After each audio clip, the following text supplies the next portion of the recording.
Mr. Chair, Tom just showed me an email that Derek Williams died this morning. Yeah, he has let us know that he'd been terminally ill for the last month or so.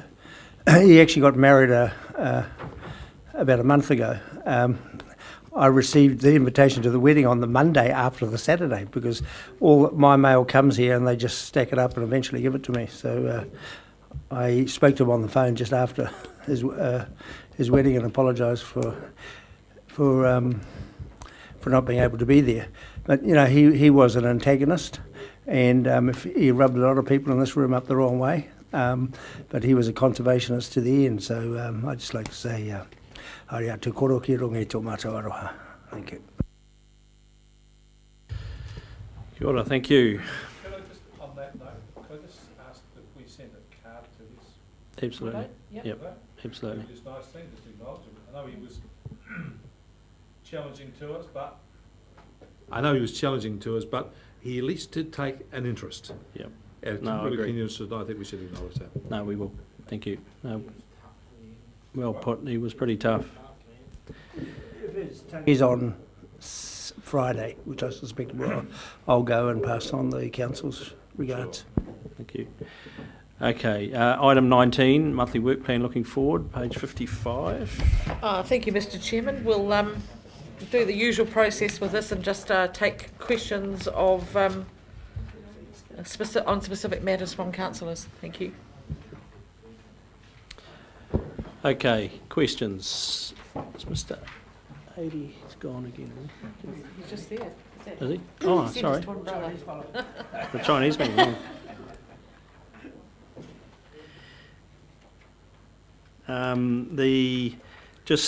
You might be able to say a bit more, Mr. 80, but the East Coast Farming with Technology Expo, I'd encourage councillors, if they can, to get up to Wairoa for that, for those one or both those days.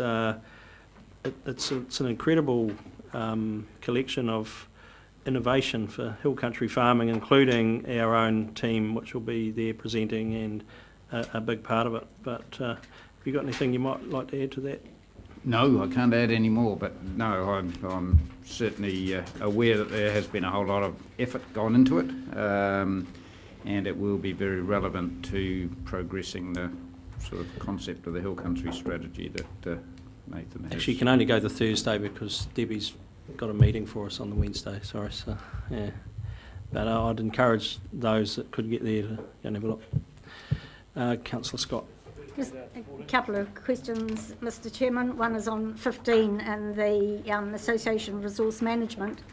Some years ago when they were meeting here, they were talking about the shrinking membership of this, considering where we are now with looking at issues across land and water. Is this membership still shrinking, or is there new blood in the area? And what links could we have with the EIT in getting relevant training in this area, looking at what we have to do to implement measures across gaining water quality by controlling land use or by influencing land use? Sorry, Councillor, I missed the group you're referring to. NZARM. So NZARM are they're originally a collection of practicing soil conservators. So they have the kind of unusual name of the Association of Resource Managers, so they're quite different to the policy planners and the consenting type people are on the farm. Go to their conference Right. here a few years ago. So I guess it reflects that that generation of soil conservators are now starting to reach retirement age and move out of council work and or consultancy work, and they're being replaced by a newer generation of people who perhaps work in a slightly different space. My understanding is that NZARM is actually a reasonably well patronised group. The numbers of people that attend their conferences are usually pretty healthy, and certainly the conference I went to about 3 years ago was quite a large contingent. Sufficient that the land management team are keen to host them here next year or this year, I can't remember, next year, and usually present a pretty informative and interesting set of speakers and or field trips. But I think it just probably reflects the changing dynamic of the group of people that are involved in that work now. They're not so much the pole planters and the soil conservators. I sort of repeat my question so it makes more sense. Because at that conference there was concern expressed that the numbers were dwindling as to practitioners in the area.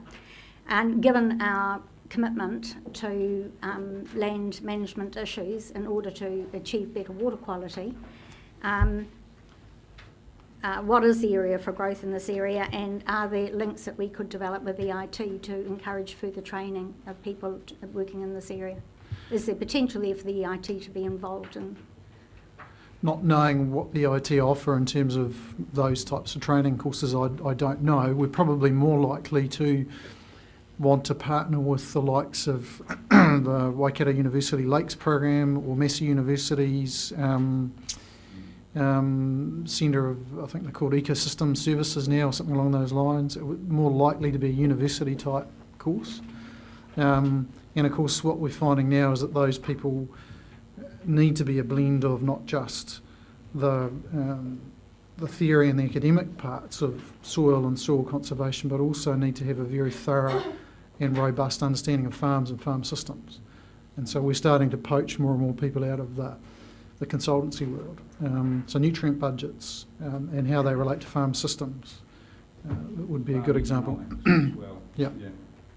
But yeah, good questions. Yeah. Ian, through you, Mr. Chairman, could you tell us about the item 49, the Twyford Global Consent Emergency Groundwater? So we've now issued two global consents, one for the unconfined part of the Hiratonga aquifer in the Twyford area and one for the semi-confined. The semi-confined one has a condition that allows it to, or the operators of the global consent, to augment the Raupari stream to maintain its level to avoid minimum flows. The Twyford consent brought together an option to look at what the combined stream depletion effect of all of those takes were across that unconfined part of the Twyford area, and allow or permit some taking below the minimum flow of an emergency provision, which I think ended up being around 37 litres a second, which the global is able to, or the operators of the global, the Twyford Irrigators Incorporated Society, are able to share and distribute amongst the people in the global to provide for water for permanent rootstock during drought events when the river may well be at low flow for extended periods of time. So a bit of a convoluted answer, but effectively it provides an emergency provision that the operators of the consent can distribute or allocate amongst themselves under the consent conditions.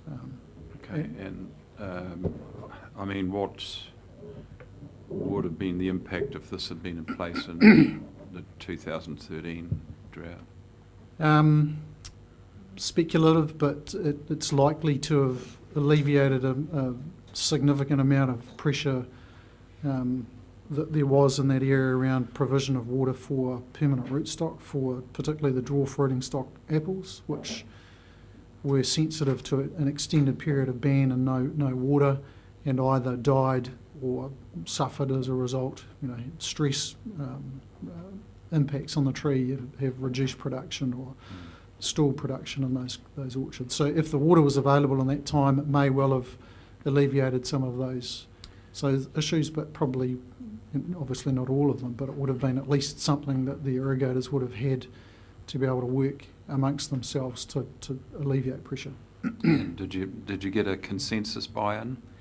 We didn't originally, so we had Fish and Game and Tangata Whenua, Te Tai Whenua o Hiratonga were opposed to the conditions.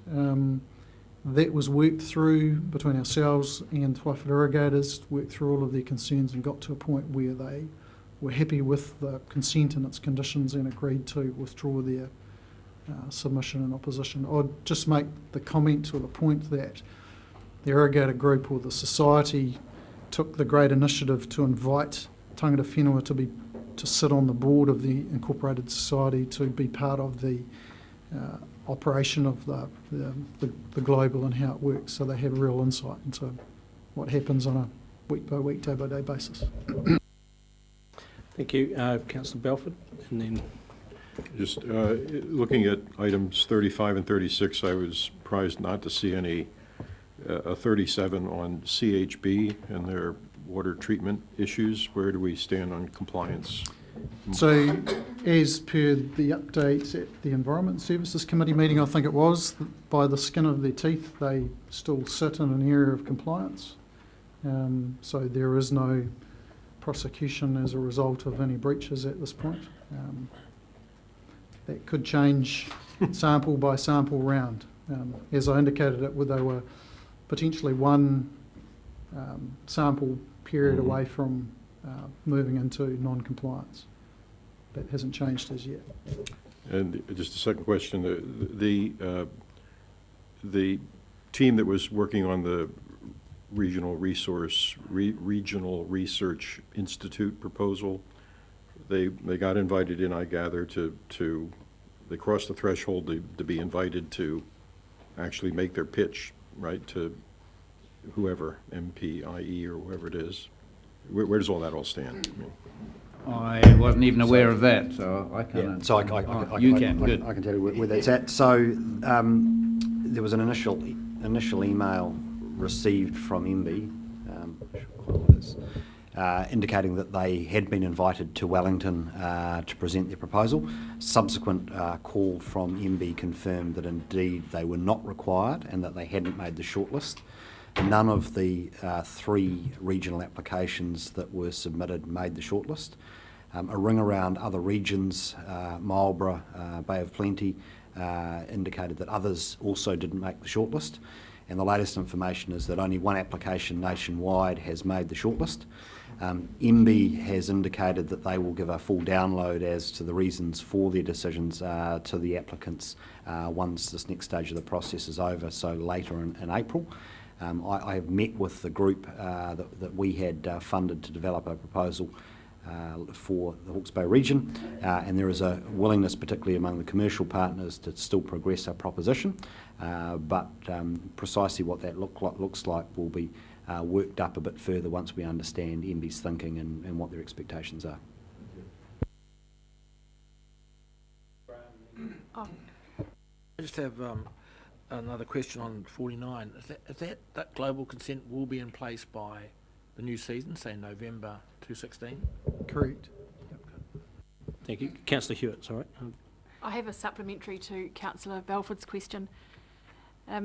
I was in the District Council last week for a meeting with Mike Adey and a couple of the other staff. We were giving a presentation on what we do under our regional resource pest management policy. So at the same time I asked Peter, just after, how are you going with this consent? And he said, well, we've had a report this morning in English and no worries, nothing wrong, it's all good.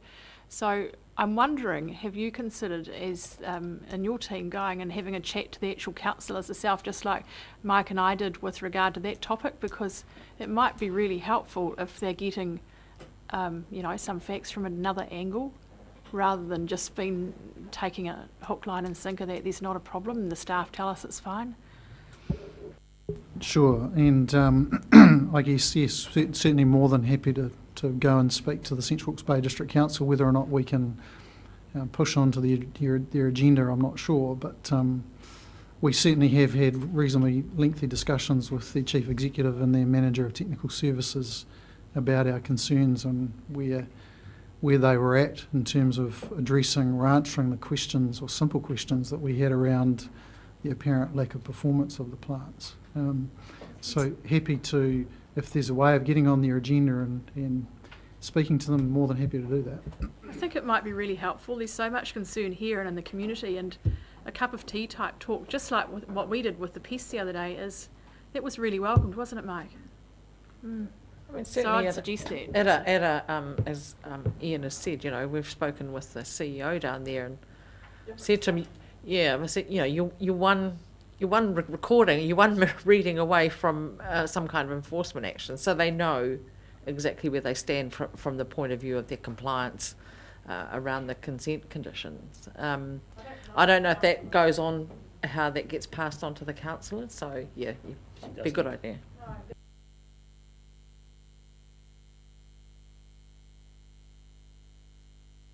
Okay, Councillor Scott.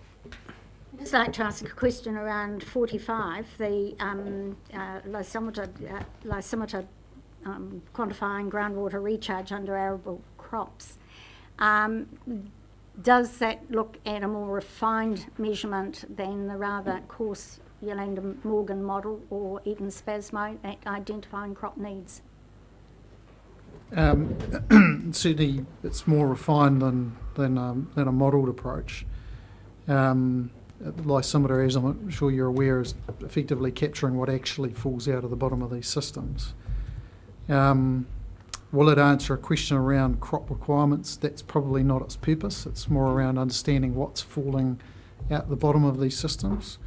We did have Brent Clothier from Plant and Food, never remember which way it goes, a couple of years ago give us some advice on crop requirements, and we would probably rely on that sort of information rather than using lysimeters. Councillor Dick.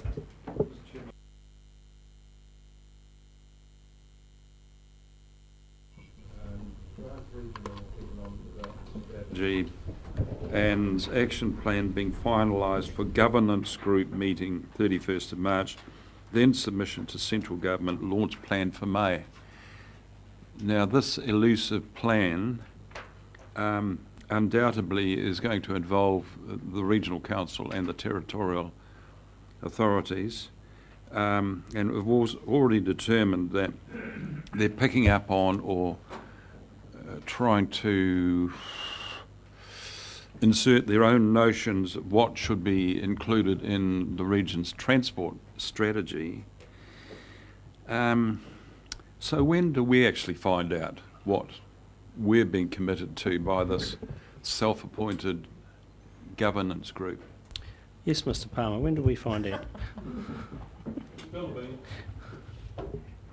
The governance group is receiving from the project team, which is involves some contractors and involves some staff from across the local authorities, including staff from our own, to consider the latest version of the draft tomorrow.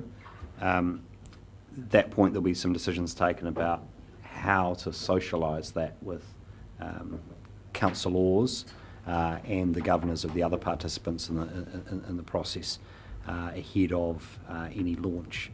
I'd make the observation that the project team, and particularly the lead contractor, Alistair McLeod, is having an extraordinarily difficult challenge in reconciling the views of the many people who were interviewed, the participants in the hui that Ngāti Kahungunu have hosted up and down the region, and the ongoing input from staff from each of the councils about what should be in there and what should not. And there's going to need to be some sort of balance struck, I think, in order for this to be expedited, put to central government, and noting that the central government has expressed some frustration with the time that Hawke's Bay is taking in producing a strategy and an action plan. Weighing that up against what might be an ideal scenario, which is taking it round every council table and getting the satisfaction of every councillor about what's in and what's out. So at the moment, the action plan will be reasonably high level and indicative, and then there'll be some choices about what individual councils want to progress, prioritise, etc. I suspect we won't have the ability to go through it line by line ahead of submission to central government, but we can certainly get you a version of what's proposed prior to it being launched. I just note that the first version of the Regional Economic Development Strategy was developed by this council in collaboration with others, probably not as wide a collaboration group as you've got now. But we did that in about 6 weeks flat. Look, I think the breadth of collaboration underscores the challenge here, and in particular, there was a decision to make this more business-led. So representatives of the business community and a reasonably wide representation have had a lot of input into it. Through our contract with Business Hawke's Bay, we have required Business Hawke's Bay to have a seat at the table, a role in facilitating the development and reporting through to us. So this has been a far more inclusive process, but the trade-off with that, I guess, is that we don't have as much control over the detail as we might have previously had. Further questions? Someone happy to move? We accept the report. Thank you, Councillor Graham. We have a seconder. Thank you, Councillor Scott. I'll put that motion then. All those favour, please say aye. Contrary, no. Carried. Now, a couple of considerations